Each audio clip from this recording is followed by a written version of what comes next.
You are becoming less sharp. Not suddenly, not in obvious ways, not in ways that would stand out during a meeting or a conversation. It happens gradually, quietly, neuron by neuron.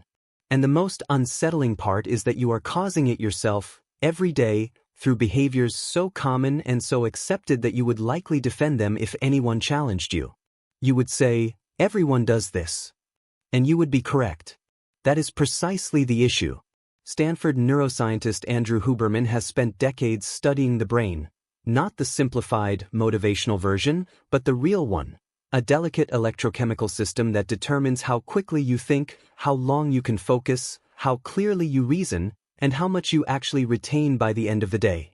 What his work reveals should concern you. The forces eroding your cognitive ability are not dramatic.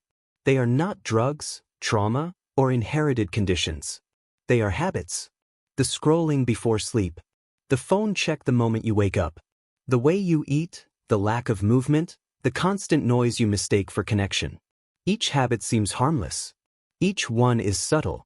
But over time, they carve deep patterns into your neural pathways. One day, you look back and realize you are no longer as sharp, no longer as capable, no longer fully yourself. By the end of this, you will understand how your daily routines are chemically reshaping your ability to think. You will see the hidden structure behind your cognitive decline, and you will face a choice. Continue treating it as normal or stop. We begin where it starts, morning. You wake up.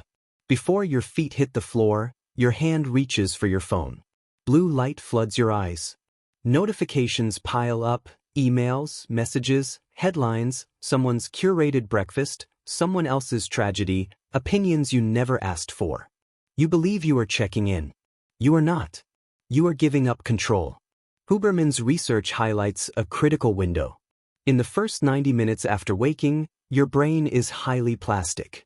Dopamine, the chemical tied to motivation and focus, sits at a natural baseline. Cortisol, which supports alertness, is elevated. This is when your brain is most open to shaping. And what do you introduce into it? Disorder, fragmented information, emotional triggers, algorithms built by people who understand your attention better than you do. When you reach for your phone before your mind is fully online, you are not starting your day, you are derailing it. You train your brain to rely on external stimulation before it can generate internal clarity. You teach yourself that focus comes from outside sources. It does not. And every morning you repeat this, sustained concentration becomes harder to access. Consider this carefully. 10 minutes of scrolling early in the morning conditions your prefrontal cortex to seek distraction for the rest of the day. No one warned you because it is common behavior. But common does not mean harmless. Now consider the story you tell yourself at night. I'll sleep when I'm dead. You say it with pride, as if rest signals weakness, as if pushing through exhaustion proves commitment. In reality, when you restrict sleep, your brain's waste removal system, the glymphatic system, fails to fully activate. This system clears metabolic debris, including beta-amyloid proteins linked to Alzheimer's disease. Cutting sleep short does not make you stronger. It slowly harms you. Huberman explains it plainly. Sleep is not passive. It is the most active phase of brain maintenance. Memory formation, emotional balance, and neural pruning all occur during deep sleep. Skip it, and you do not just feel tired, you function at a reduced cognitive level. Research shows that after 17 hours awake, your reaction time and judgment resemble those of someone who is legally intoxicated. After multiple nights of limited sleep, measurable intelligence declines. Learning ability drops sharply. The most dangerous part is that sleep deprivation impairs your ability to recognize your own impairment. You feel acceptable. You are not. You operate at a fraction of your capacity and label it normal. You make decisions with compromised clarity, and each day the damage accumulates. But you stay busy. You convince yourself it is necessary. You call it ambition. Now we move to the substance you do not think of as a drug, dopamine. Every scroll, every notification, every click is designed to trigger it. Not in large surges, but in small, unpredictable bursts.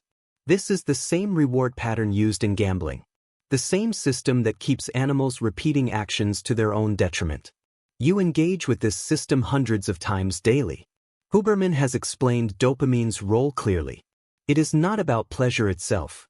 It is about the anticipation of pleasure. It drives desire. When stimulation is constant, your baseline shifts downward. Dopamine receptors become less responsive. Activities that once felt rewarding lose their impact. Excitement fades. Motivation weakens. This is not depression. It is depletion. And this directly affects intelligence. Dopamine supports working memory, mental flexibility, and sustained attention. When the system is overstimulated, your ability to focus for long periods deteriorates. Reading becomes difficult. Sitting with one idea feels uncomfortable. Boredom becomes intolerable. But boredom, as Huberman emphasizes, is essential. It is where deep thinking occurs. Creativity, problem-solving, and insight emerge from unoccupied mental space. When every moment is filled with stimulation, those capacities shrink. And with them, your ability to think clearly and deeply fades as well. But those moments are gone. You have filled every gap with content, every silence with sound, every pause with another refresh. And now you wonder why you feel empty, why nothing feels fulfilling, why your mind feels like a browser with 100 tabs open and no memory left to run anything smoothly. Here is what most people will not admit. You are not multitasking, you are fragmenting. Every time you jump between tasks, apps, or conversations, your brain pays a cost. It is called attention residue. The portion of your mental resources remains stuck on the previous task even as you move on to the next. The result is that you are never fully present. You are always partially elsewhere. Your thinking becomes shallow.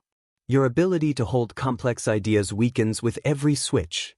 Huberman's research explains why this happens.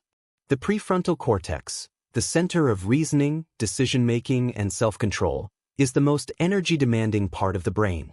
It tires quickly. Each forced context switch drains it further. By mid-afternoon, you feel mentally exhausted. Not because you worked intensely, but because you worked in fragments. People who build lasting companies, write meaningful books, or solve important problems do not multitask. They guard their attention carefully. They understand that focus is not optional. Attention is the most limited resource you have, and you give it away in pieces all day to anything that demands it. Now consider the body you have been neglecting. You sit for hours, for days, for years. In cars, at desks, on couches. Movement has been replaced by convenience. And you assume the consequences are only physical.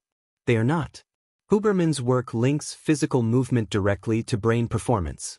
Exercise, even simple walking, increases blood flow to the brain, boosts BDNF production, which supports neuron growth, and improves neuroplasticity, the brain's ability to adapt and learn. When you stop moving, you do not just slow your body.